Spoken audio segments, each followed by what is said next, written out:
నమస్కారం city morning news కి స్వాగతం. ముందుగా ముఖ్యాంశాలు. కాలుష్యిత నీటి వల్ల మృతి చెందిన పద్మ కుటుంబాన్ని పరామర్శించిన విడుదల రజని. 5 లక్షల రూపాయల చెక్ అందజేత. ప్రజలు ఆందోళన చెందవద్దని సూచన.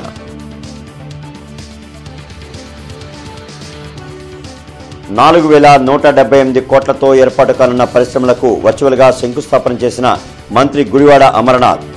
ఔత్సాహిక పారిశ్రామికవేత్తలకు ప్రభుత్వం అండగా నిలుస్తుందని భరోసా. సజ్జల రాష్ట్రంలో దొంగబోట్లు సృష్టిస్తుంటే వైవి సుబ్బారెడ్డి రాజధానిని మార్చే పనిలో ఉన్నారని విమర్శించిన ధూళిపాల నరేంద్ర. గోబెల్స్ ప్రచారంలో ఉత్తమ అవార్డు సజ్జలకే దక్కుతుందని ఎద్దేవా.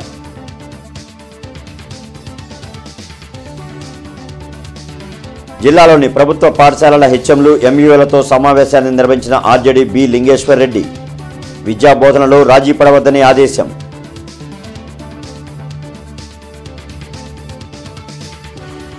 రైల్వే స్టేషన్లో క్రైమ్ నియంత్రణపై రైల్వే పోలీస్ సిబ్బందితో సమీక్షా సమావేశం నిర్వహించిన రైల్వే డీఎస్పీ నాగేశ్వరరావు.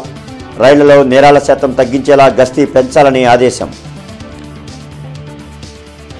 నగరంలోని పరిస్థితిని అదుపు చేసేందుకు వైద్య ఆరోగ్య శాఖ, మున్సిపల్ శాఖలు అన్ని చర్యలు తీసుకుంటున్నాయని మంత్రి విడుదల రజని అన్నారు. వాంతులు, విరోచనాలతో చికిత్స పొందుతూ మృతి చెందిన పద్మ అనే యువతి కుటుంబాన్ని మంత్రి పరామర్శించారు. శారదా కాలనీలోని మృతురాలి కుటుంబాన్ని పరామర్శించిన మంత్రి 5 లక్షల రూపాయల చెక్కును కుటుంబ సభ్యులకు అందజేశారు. కొన్ని ప్రాంతాల్లో ఉన్న ప్రత్యేక పరిస్థితుల మేరకు మెడికల్ క్యాంపులు ఏర్పాటు చేస్తున్నట్లు తెలిపారు. ప్రజలు ఆందోళన చెందకుండా ధైర్యం చెప్తూ అనారోగ్యంతో ఉన్నవారిని యూపీహెచ్సీ లేదా జీజీహెచ్కు తరలిస్తున్నట్లు చెప్పారు. యుద్ధ ప్రాతిపదికన పైప్ లైన్లు చెక్ చేసి అవసరమైన చోట పైప్ లైన్ల మార్పుకు చర్యలు తీసుకుంటున్నామన్నారు. మృతి చెందిన మహిళా కుటుంబానికి మానవతా దృక్పథంతో 5 లక్షల రూపాయల చెక్కును అందజేసినట్లు తెలిపారు. కార్యక్రమంలో మేయర్ కావటి మనోహర్ నాయుడు, కమిషనర్ కీర్తి చేకూరి తదితరులు పాల్గొన్నారు. ఎక్కడ కూడా ఏ ఇబ్బంది లేకుండా ఈరోజు మనము ఈ సిచ్యువేషన్ని హ్యాండిల్ చేస్తూ మనం ముందుకు వెళ్తున్నాము. వార్ ఫుటింగ్ బేసిస్లో మనం చూసుకున్నట్టయితే కావాల్సినటువంటి పైప్ లైన్స్ కావచ్చు, ఉన్నటువంటి అధికారులందరూ కూడా టీమ్స్ని పెట్టి అండ్ గ్రౌండ్ లెవెల్లో వెళ్ళిపోయి అన్నీ కూడా చెక్ చేయడము, ఎక్కడన్నా మనము రిపేర్స్ ఉంటే అవన్నీ కూడా చేసుకోవడము. ఫర్దర్ ఈ ఇష్యూ అనేది ఎక్కడ అరైజ్ అవ్వకుండా టోటల్గా కూడా దీన్ని రెస్పాన్సిబిలిటీగా తీసుకొని ఇక్కడ ఉన్నటువంటి అధికారులు అందరూ కూడా పనిచేస్తూ ఉన్నారు. ఇదంతా కూడా ఒక రికరింగ్, ఇది కంటిన్యూస్గా మనం మానిటర్ చేస్తూ వెళ్తూ ఉండాలి. సో ఇప్పటికైతే మాత్రం సిచ్యువేషన్ అంతా కూడా కంట్రోల్లో ఉంది. ఎక్కడ ఏ ఇబ్బంది లేకుండా కూడా మరి మనం ముందుకు వెళ్తూ ఉన్నాము. ఈరోజు ప్రభుత్వం తరఫున ఏదైతే పద్మ అని ఇదయ్యారో, సో ప్రభుత్వం తరఫున మనము ఒక హ్యుమానిటేరియన్ గ్రౌండ్స్లో వారికి మరి ఒక 5 లక్షలు సీఎం రిలీఫ్ ఫండ్ కింద మరి ఈరోజు ఆర్థిక సాయం అందించడానికి మేమందరం కూడా రావడం జరిగింది. ఇది ఓవరాల్గా మనం సిచ్యువేషన్ చూసినట్టయితే అన్ని విషయాల్లోనూ కూడా అన్ని డిపార్ట్మెంట్స్ అప్రమత్తంగా ఉన్నాయి. అందరం కూడా అప్రమత్తంగా పనిచేస్తున్నాము. ముందు కూడా ఇది ఈ సిచ్యువేషన్ ఎలా ఉన్నా కూడా పూర్తి స్థాయిలో అందరు బెస్ట్ ఎఫర్ట్స్ పెట్టి దీన్ని హ్యాండిల్ చేసి ప్రజలకు ఎటువంటి ఇబ్బంది లేకుండా చూసుకోవడానికి మేమంతా కూడా పనిచేస్తున్నాం. 4,178 కోట్లతో రాష్ట్రంలో ఏర్పాటు కానున్న పరిశ్రమలకు వర్చువల్గా మంత్రి గుడివాడ అమర్నాథ్ శంకుస్థాపన చేశారు. ఏపీ MSME1 వెబ్సైట్ను మంత్రి గుడివాడ అమర్నాథ్ వెలగపూడి సచివాలయంలో ప్రారంభించారు. కొత్తగా పరిశ్రమలు స్థాపించేందుకు ముందుకు వచ్చే ఔత్సాహిక పారిశ్రామికవేత్తలకు ప్రభుత్వం అన్ని విధాలా అండగా నిలుస్తుందన్నారు. విశాఖలో జరిగిన గ్లోబల్ ఇన్వెస్ట్మెంట్ సదస్సులో వచ్చిన ఒప్పందాల్లో 19% కార్యరూపం దాల్చాయని మంత్రి తెలిపారు. You are partnering with our government and you see you come this far in your journey in the state of Andhra Pradesh. And all this has been possible due to your entrepreneurial spirit combined with the state's effort to build a conducive environment for industries to prosper. As you are aware, the government under the dynamic leadership of our Honorable Chief Minister Shri Y.S. Jagannath Reddy Garu, we have taken multiple steps in the last 4.5 years. Probably we are in the last phase of the government. We are coming to the election time. We have seen a rapid growth in the state of Andhra Pradesh in the industrial side. We have been ranked number 1 in ease of doing business for the past 3 consecutive years.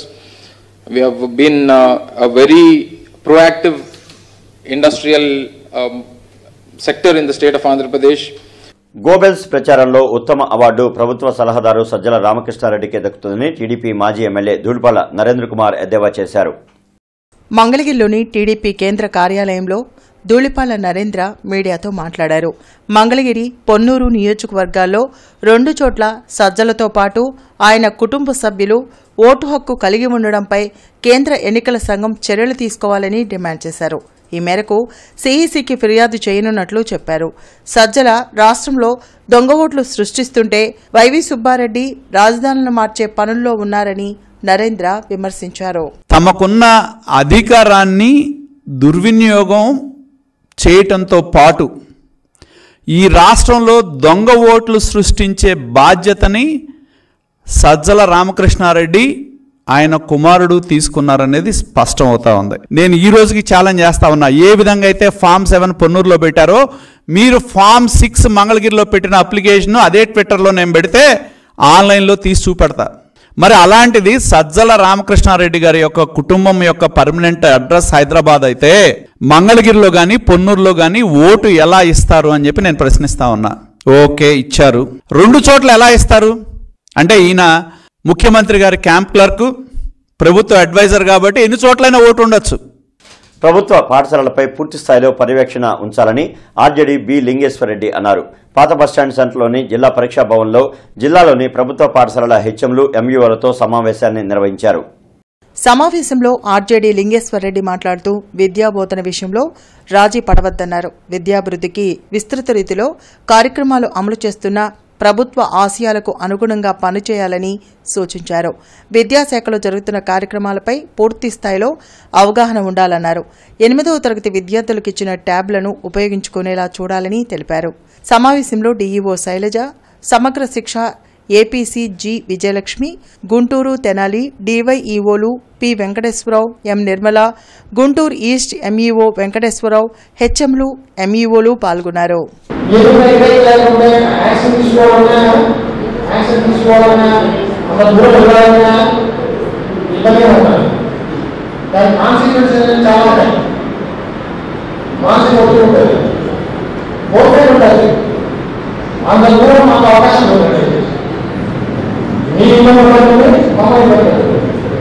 ఇది మీ మార్పు చేయాలంటే మీరే పెట్టుకోండి. దేవుడు మీ problem చేయాలంటే problem ఉంటే మా దృష్టికి తీసుకోండి.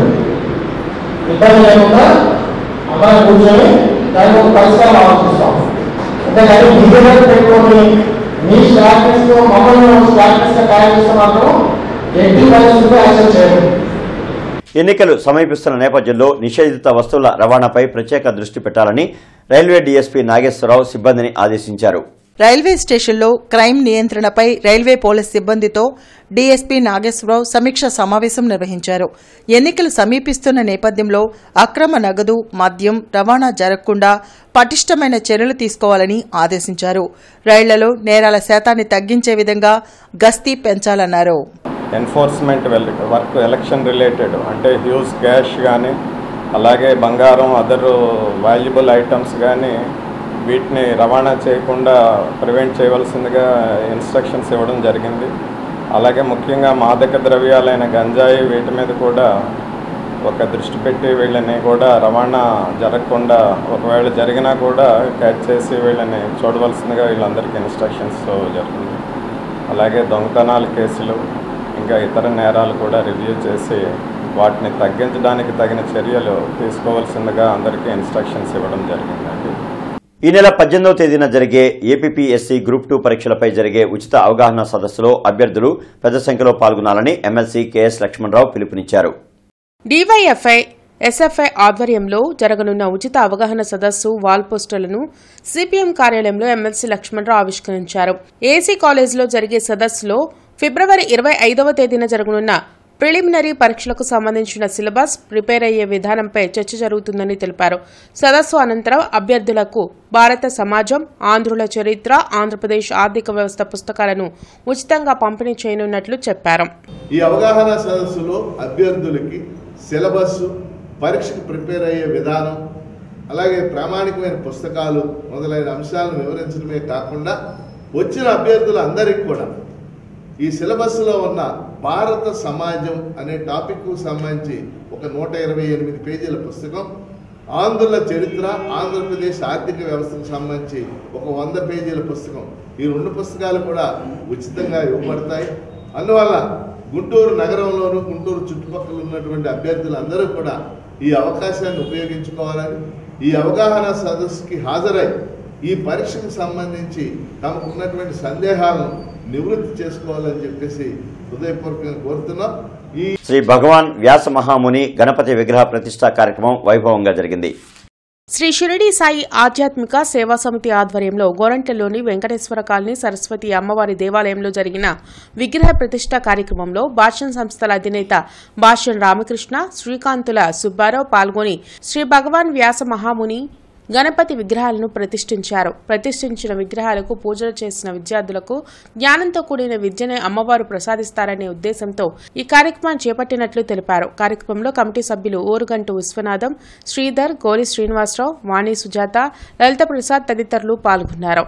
ఎంతో మందికి అక్షరాభ్యాసం చేస్తున్న సందర్భంగా ప్రత్యేకంగా వ్యాస మహర్షిని వినాయకుల విగ్రహాలని ఆవిష్కరించి వాళ్ళ ఆశీస్సులతో ఎంతోమంది విద్యార్థులు గొప్ప స్థాయికి ఎదగాలనే ఉద్దేశంతో ఈ ఆలయ కమిటీ మెంబర్స్ మొత్తం ఈ కార్యక్రమం చేపట్టారు. దీనికి వీళ్ళు చేసే కృషికి మరి అందరం రుణపడి ఉంటాం. మరి ఈ కార్యక్రమాన్ని అందరూ యూటిలైజ్ చేసుకొని చక్కగా వాళ్ళ విద్యార్థులు వాళ్ళ పిల్లలందరికీ కూడా మంచి విద్యాబుద్ధులు వచ్చే విధంగా అందరూ ఆశీస్సులు అందజేస్తున్నారని కూడా ఆశిస్తూ పిల్లలందరూ చక్కగా ఎదగాలని కోరుకుంటున్నాను. Thank you. వ్యాస మహాముని, శ్రీమాన్ వ్యాస మహాముని మరియు గణేష్ ఎన్నో పురాణాలు, అష్టాదశ పురాణాలు, ఉప పురాణాలు, మహాభారతం రచించినటువంటి సరస్వతీ కటాక్షం ఉన్నటువంటి వ్యాస మహాముని విగ్రహం ప్రతిష్ఠిస్తే ఇక్కడ చేయించుకునే విద్యార్థులకు అక్షరాభ్యాసం చేయించుకునే విద్యార్థులకు అమ్మవారు జ్ఞానంతో కూడినటువంటి విద్య ప్రసాదిస్తారన్న సంకల్పంతో ఈ కార్యక్రమం చేపట్టడం జరిగింది. ఈ కార్యక్రమానికి విచ్చేసినటువంటి భాష్యం రామకృష్ణ గారికి, కందుల సుబ్బారావు గారికి మా సంస్థ తరఫున వారికి. బెల్లంకొండ మండలం టీడీపీ మాజీ అధ్యక్షులు బొత్తుల వెంకట్రావు మరియు టీడీపీకి చెందిన 35 కుటుంబాల ముఖ్య నాయకులు, కార్యకర్తలు ఎమ్మెల్యే నంబూరు శంకరరావు సమక్షంలో వైఎస్ఆర్సీపీ తీర్థం పుచ్చుకున్నారు. క్రోసూరులోని పార్టీ కార్యాలయంలో ఎమ్మెల్యే నంబూరు శంకర్రావు స్వయంగా కండువాలు కప్పి వారిని పార్టీలోకి ఆహ్వానించారు. ఈ సందర్భంగా ఆయన మాట్లాడుతూ సీఎం వైఎస్ జగన్ అందిస్తున్న సంక్షేమ ఫలాలు ప్రతి ఇంటికి చేరుతున్నాయన్నారు. నియోజకవర్గంలో జరుగుతున్న అభివృద్ధి చూసి ఎంతో మంది వైఎస్ఆర్సీపీలో చేరుతున్నారన్నారు. గత ప్రభుత్వ పాలనకు తమ ప్రభుత్వ పాలనకు తేడా తెలుసుకుని ప్రజలు సీఎం జగన్ వెంట నడిచేందుకు సిద్ధమయ్యారన్నారు. గతంలో ఎన్నడూ జరగని విధంగా సంక్షేమ కార్యక్రమాలు ప్రతి గ్రామానికి చేరుతున్నాయన్నారు. జగన్మోహన్ రెడ్డి గారి సంక్షేమ కార్యక్రమాలు కానీ మరి నియోజకవర్గంలో అభివృద్ధి కానీ చూసి మరి మాజీ మండల పార్టీ అధ్యక్షుడు బొత్తుల వెంకటరావు కూడా అందరూ మరి వెంకటరామరెడ్డి వీళ్ళందరూ అధ్యక్షతన పార్టీలో జాయిన్ అవ్వడం జరిగింది. ఒక ఊరే కాదు, అన్ని గ్రామాల్లో కూడా సంక్షేమ కార్యక్రమాలు గతంలో ఎవరు చేయని విధంగా జగన్మోహన్ రెడ్డి గారు చేయటం వల్ల నియోజకవర్గం అభివృద్ధి రూపురేపు మార్చుకోవడం, మరి అంతా కూడా అభివృద్ధి ఉందని ఉద్దేశంతో మండల పార్టీ మాజీ అధ్యక్షుడు వెంకటరావు గారి సారథ్యంలో అందరూ కూడా మన పార్టీలో బీసీలందరూ కూడా చేరడం జరిగింది. మాజీ ముఖ్యమంత్రి దామోదరం సంజీవయ్య 103వ జయంతి వేడుకలు దళిత సంఘాల ఆధ్వర్యంలో జరిగాయి. లాడ్జీ సెంటర్లోని అంబేద్కర్ విగ్రహం వద్ద మాజీ ముఖ్యమంత్రి దామోదర్ సంజీవయ్య చిత్రపటానికి పూలమాల వేసి నివాళులర్పించారు. మొట్టమొదటి దళిత ముఖ్యమంత్రిగా దామోదర సంజీవయ్య ప్రజలకు అనేక సేవలు అందించారన్నారు.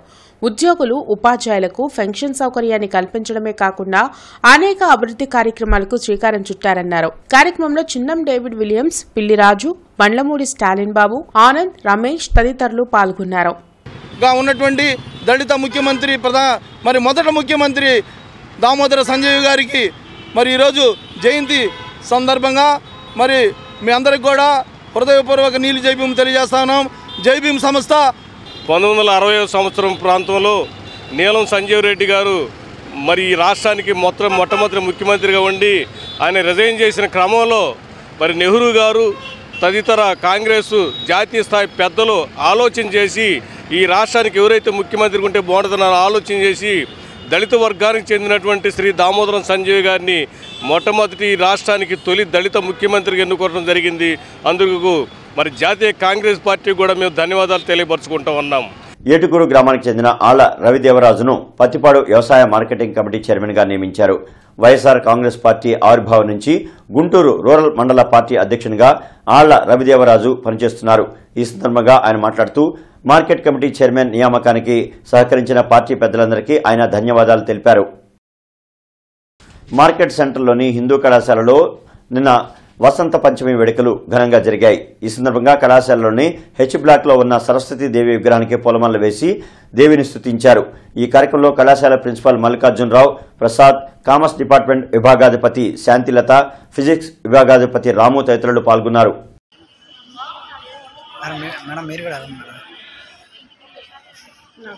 రేపు జరగబోయే పారిశ్రామిక సమ్మె మరియు గ్రామీణ ప్రాంత భారత బంద్ విజయవంతం చేయాలని ప్రగతిశీల కార్మిక సమాఖ్య నగర కార్యదర్శి పోతురాజు, రైతు కూలీ సంఘం నాయకులు నాదెండ్ల బ్రహ్మయ్య పిలుపునిచ్చారు. లాడ్జి సెంటర్లోని అంబేద్కర్ విగ్రహం వద్ద దళిత బహుజన ప్రజా సంఘాల సంఘీభావ కార్యక్రమంలో పోతురాజు, బ్రహ్మయ్య పాల్గొన్నారు. స్వామినాథన్ కమిటీ సిఫార్సు అమలు చేయడంతో పాటు రైతు పండించిన పంటకు గిట్టుబాటు ధర కల్పించాలని డిమాండ్ చేశారు. సరిహద్దుల్లో చనిపోయిన రైతు కుటుంబాలకు 50 లక్షలు నష్టపరిహారం చెల్లించాలన్నారు. రైతుల మీద పెట్టిన కేసులను రద్దు చేసి సమాన పనికి సమాన వేతనం ఇవ్వాలని సుప్రీంకోర్టు ఇచ్చిన తీర్పును అమలు చేయాలన్నారు. కార్యక్రమంలో కుల నిర్మూలన పోరాట సమితి జిల్లా కార్యదర్శి నాగేశ్వరరావు, భీమ్సేన్ సేవాదళ్ రాష్ట్ర అధ్యక్షులు నల్లపు నీలాంబరం, గంటా ప్రభుదాస్, వత్తుల కోటేశ్వరరావు, సుధాకర్, ఎస్కే కాజావలి తదితరులు పాల్గొన్నారు. రైతులు ప్రతిఘటన పోరాటాల వలన వెనక్కి తీసుకోవడం జరిగింది. వాటిని తాత్కాలికంగా అయితే ఈ రైతుల కార్మికుల సమస్యలు ఏవైతే పరిష్కృతంగా ఉన్నావో వాటి పరిష్కారం కోసం కేంద్ర కార్మిక రైతు సంఘాలు ఇచ్చినటువంటి భారత్ బంద్ను విజయవంతం చేయాలని ఈ సందర్భంగా తెలియజేస్తా ఉన్నాం. ఈ నెల 16వ తేదీన జరిగేటువంటి పారిశ్రామిక సమ్మె, అదే గ్రామీణ బంద్ సమ్మె ప్రధానమైన కారణం 2020లో ఢిల్లీ సరిహద్దులో జరిగినటువంటి రైతాంగ పోరాటం ఫలితంగా నరేంద్ర మోడీ ఇచ్చినటువంటి హామీలని ఈరోజు తుంగలో తొక్కి ఆ హామీలు అమలు చేయాలని ఈరోజు ఢిల్లీ సరిహద్దుల్లో రైతాంగం చాలా తీవ్రమైన పోరాటం చేస్తూ ఉంటే ఆ రైతాంగంపై టీఆర్ గ్యాసులు వదిలి పొగ బొమ్మలు పెట్టి మొత్తం ఉద్యమాన్ని విచ్ఛిన్నం చేస్తున్నటువంటి దుర్మార్గమైన పరిస్థితిని ఈరోజు నరేంద్ర మోడీ కల్పిస్తా ఉన్నాడు.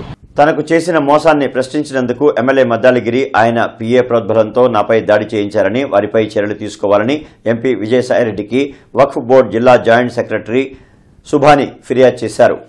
బృందావన గార్డెన్స్లోని కార్యాలయంలో జరిగిన సమావేశానికి హాజరైన ఎంపీని సుబాని కలిసి లిఖితపూర్వకంగా ఫిర్యాదు చేశారు.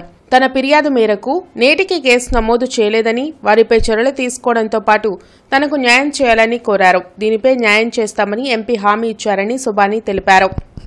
ప్రతి ఓటరు చైతన్యంతో మంచి నాయకులను ఎన్నుకునే విధంగా ఉండాలని ఎమ్మెల్సీ లక్ష్మణరావు అన్నారు. బ్రాడీపేట ఎస్హెచ్ఓ కార్యాలయంలో ఓటర్లను చైతన్యపరుస్తూ ముద్రించిన కరపత్రాలను ఎమ్మెల్సీ కెఎస్ లక్ష్మణరావు ఆవిష్కరించారు. రాజకీయ వ్యవస్థలో మార్పు తెచ్చేలా ప్రతి ఒక్కరూ ఆలోచించాల్సిన అవసరం ఉందన్నారు. రానున్న ఎన్నికల్లో మంచి అభ్యర్థులు ఎన్నుకొని అవినీతి రహిత సమాజ నిర్మాణంలో పాలు పంచుకోవాలని కోరారు. కార్యక్రమంలో డాక్టర్ సేవాకుమార్ తదితరులు పాల్గొన్నారు. ఇవాళ లోక్సభకు పోటీ చేయాలంటే 100 కోట్లు, శాసనసభకు పోటీ చేయాలంటే 25 కోట్లు అడుగుతున్నారు. అలా ఖర్చు పెట్టగలిగిన వాళ్ళని అభ్యర్థులుగా ఎంపిక చేస్తున్నారు. కనుక ఈరోజు ఓటర్లలో చైతన్యం వచ్చి డబ్బు లేకుండా నిజాయితీ పరుల్ని, ప్రజల కోసం పనిచేసే వాళ్ళని గెలిపించాలనే లక్ష్యంతో వీరు ఈ పాంప్లెట్ని ప్రచురించడం జరిగింది. ఈ క్రమక్రమంగా ఈ చైతన్యం పెంచడానికి మనందరం కృషి చేయాల్సినటువంటి అవసరం ఉందని చెప్పి తెలియజేస్తూ సేవాకుమార్ గారికి అభినందనలు తెలుపుతారు. ముఖ్యంగా ఈ కరపత్రంలో మరి ఏ విధంగా ప్రస్తుత పరిస్థితులు ఉన్నాయి, రాజకీయ పార్టీలు ఏ విధంగా వ్యవహరిస్తున్నాయి, మరి గెలిచిన తర్వాత చట్టసభల్లో ఎంపీలు కానీ ఎమ్మెల్యేలు కానీ ఏ విధంగా వ్యవహరిస్తున్నారు తదితర అంశాల గురించి వివరంగా ఈ పాంప్లెట్లో ప్రచురించడం జరిగింది. ఈ కరపత్రాన్ని గుంటూరు నగరంలో ప్రతి ఒక్క ఇంటికి కూడా పంపించడం జరుగుతుంది. ప్రజలు పూర్తిగా చదివి వాస్తవ పరిస్థితుల్ని అర్థం చేసుకుని రాబోయే ఎన్నికల్లో ప్రజాస్వామ్య పరిరక్షణకు మీరంతా నడుం బిగించాలని నేను కోరుతూ ఉన్నాను. గాడిపేట ఓంకార క్షేత్రంలో 90వ శ్రీ రామనామ సప్తాహ మహోత్సవాలు ప్రారంభమయ్యాయి. ఈ మహోత్సవాలు మాఘమాస శుద్ధ పంచమి నుండి ద్వాదశి వరకు 8 రోజులు జరగనున్నట్లు ఆలయ అర్చకులు తెలిపారు. శ్రీ సిద్ధేశ్వర పీఠపాలిత ఓంకార క్షేత్రం కార్యదర్శి నంబూరు వెంకట శ్రీమన్నారాయణమూర్తి సంఘ సభ్యుల ఆధ్వర్యంలో 90వ శ్రీరామనామ సప్తాహ మహోత్సవాలు, 94వ సంఘ వార్షికోత్సవాలు రేపు కుర్తాలం పీఠాధిపతులు సిద్ధేశ్వరానంద భారతీ స్వామివారి ఆశీస్సులతో ప్రారంభమయ్యాయి. ఉదయం నగర సంకీర్తన, గణపతి పూజ, శ్రీ హనుమత్ లక్ష్మణ సీతా సమేత కోదండ రామస్వామికి అభిషేకార్చనలు భక్తి శ్రద్ధలతో నిర్వహించారు. స్వామివార్ల కళ్యాణాలలో భాగంగా మొదటి రోజు వల్లభామ సమేత మహాగణపతి స్వామి మరియు గంగా భువనేశ్వరి స్వామివార్లకు వేద మంత్రాలతో కన్నుల పండవగా అలంకరించిన ఉత్సవ కళ్యాణమూర్తులకు కళ్యాణాలను నిర్వహించారు.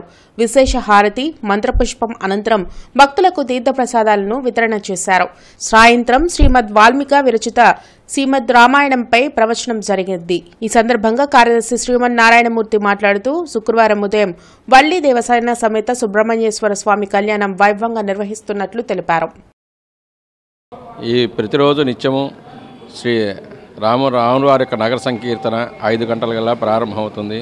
తదనంతరం రామువారి యొక్క కలశ స్థాపన పూజా కార్యక్రమాలు, ప్రదోషకాల పూజలు, తదనంతరం మండపారాధన పూజలు, తర్వాత రాములవారి యొక్క సేవ, తదనంతరం ప్రతిరోజు నిత్యము ఈ దేవాలయం పరీక్ష చేయబడిన దేవతామూర్తుల యొక్క కళ్యాణ మహోత్సవాల్లో రోజుకు ఒక్కొక్క కళ్యాణం జరుగుతూ ఉంటుంది. అందువలన ఈ బ్రాడీపేట ఓంకార క్షేత్రానికి 50 మంది భక్తులు విచ్చేసి ఈ రామనామ సప్తాహ మహోత్సవాల్లో శ్రీరాముల వారి యొక్క ఆనందాన్ని పొంది, స్వామివారి దగ్గర అనుగ్రహాన్ని పొంది ఆ స్వామివారి సేవలు తరించవలసిందిగా కోరుచున్నాము. ఇవాళ మొదటి రోజున ప్రారంభించుకొని పార్వతీ పరమేశ్వర కళ్యాణం జరిగినది. రేపటి రోజున శుద్ధ షష్ఠి శ్రీ వల్లి దేవసేన సమేత శ్రీ సుబ్రహ్మణ్యేశ్వర స్వామివారి కళ్యాణ మహోత్సవం జరుగుతుంది.